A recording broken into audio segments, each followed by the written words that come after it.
I welcome all of you to the first session of this newly constituted 18th West Bengal Legislative Assembly and convey my heartfelt greetings and best wishes to all the newly elected members of the House. I also extend my warmest greetings and best wishes to all the sisters and brothers of Bengal on the forthcoming West Bengal Foundation Day on the 20th June. I pay my heartfelt homage to all the former members of this Assembly, alongside all the former Union and State Ministers, Members of Parliament, and former legislators of legislative assemblies of all the other states in the country who have recently set sail on their final voyage to the heavenly abode. I would also like to offer my deepest condolences at the passing away of a number of acclaimed personalities in different fields of art and culture since the last session of the 17th West Bengal Legislative Assembly. Honorable Speaker, Honorable Chief Minister, and Honorable Members, this time the people of the state have given a decisive mandate in favor of a new government for the first time in the last 1.5 decades. The people of West Bengal have most decisively rejected the atmosphere of fear and frustration prevailing in the state for a long time.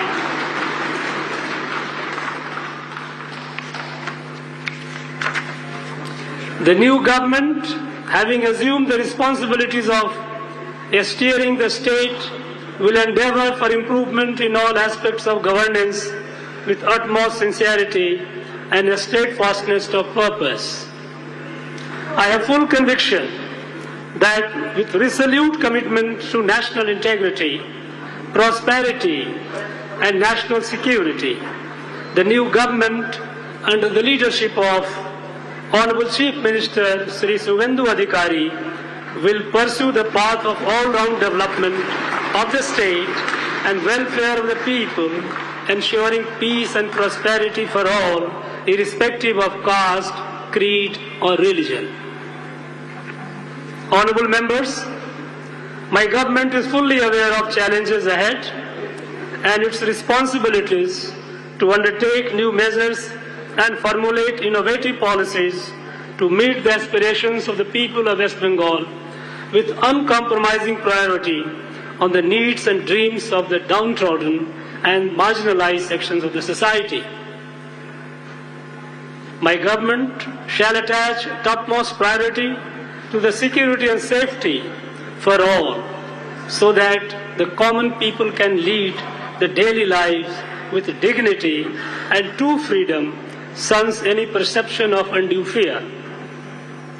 The overall atmosphere of threats and intimidation in West Bengal has to be eradicated and people freed from the clutches of the unscrupulous antisocial elements. My government will effectively control and do away with criminal syndicate system of extortions, illegal coal and sand mining, and take steps for prevention of heinous crimes, especially those related to women and children and their trafficking.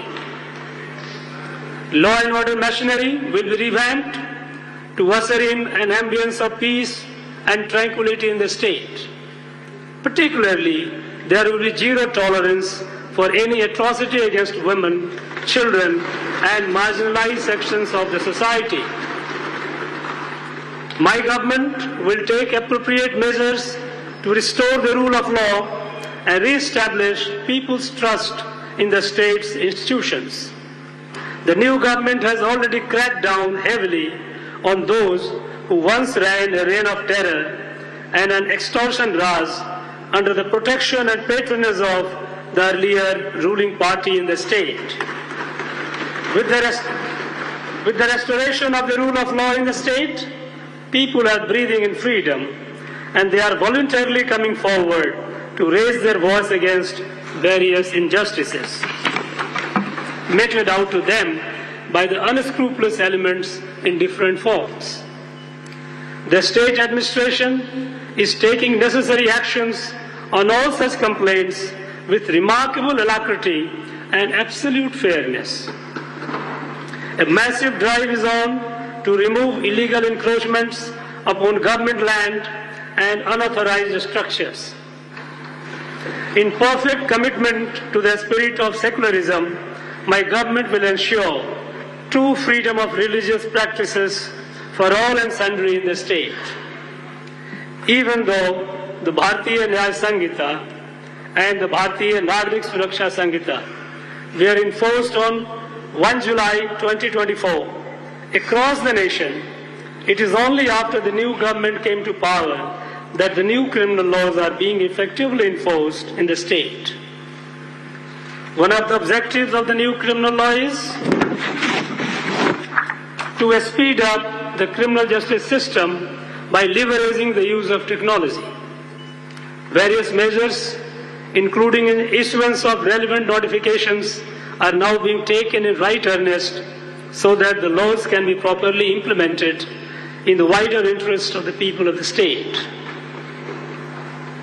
Honorable members are well aware that the influx of illegal infiltrators along the long, porous international border over the last decades has severely impacted the demographic balance in our state. The fulfillment of needs of the rightful citizens has been compromised because of the presence of a large number of illegal infiltrators here, with the active indulgence of some vested interest groups within the state itself. My government is taking prompt actions for quick detection and deportation of illegal foreigners after they have been identified following the due formalities. Substantial number of illegal infiltrators have already been identified and deported within the short span since the new government took over. The incumbent state government, after coming to power, has approved all the pending proposals of land purchase and government land transfer for border fencing and border outposts. To strengthen border infrastructure and curb infiltration, my government handed over 85.76 acres of land to the Border Security Force on 20th May 2026 through vesting and direct purchase. In addition, acquisition of direct purchase of 88.401 acres of land is currently under process.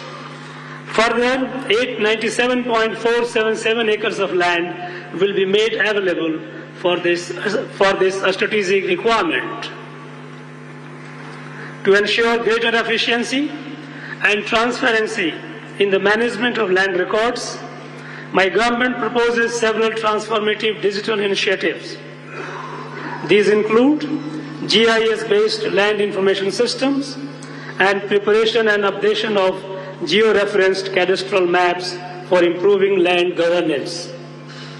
My government also intends to collaborate with the Reserve Bank of India for implementation of RBI Unified Lending Interface enabled digital Kisan credit card system in the West Bengal.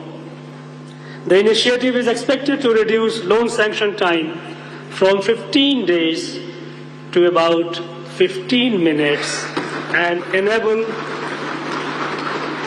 paperless agricultural credit through secure API-based land records access. The government will implement the consent-based Aadhaar seeding initiative under the Digital India Land Records Modernization Program. This reform will improve transparency, reduce duplication, and facilitate integration with Agri-Stack. The state government is committed to join the National Geospatial Knowledge-Based Land Survey of Urban Habitation under DIL RNP as part of the National Initiative for Modernization of Urban Land Records. Collection of relevant data through census is vital necessary for policy planning, allocation of resources, and dealing with issues of political representation in the changing dynamics. Immediately after assuming responsibility, my government issued the notification on the 11th of May 2026 to conduct census 2027 in West Bengal. Since then, the government has steadfastly bound itself to complete the first phase of census 2027 by 30th September 2026, along with the rest of the country. This will be for the first time ever since census started in India, way back in 1871, that the exercise will be on a digital platform. In West Bengal, this involves more than 1,96,000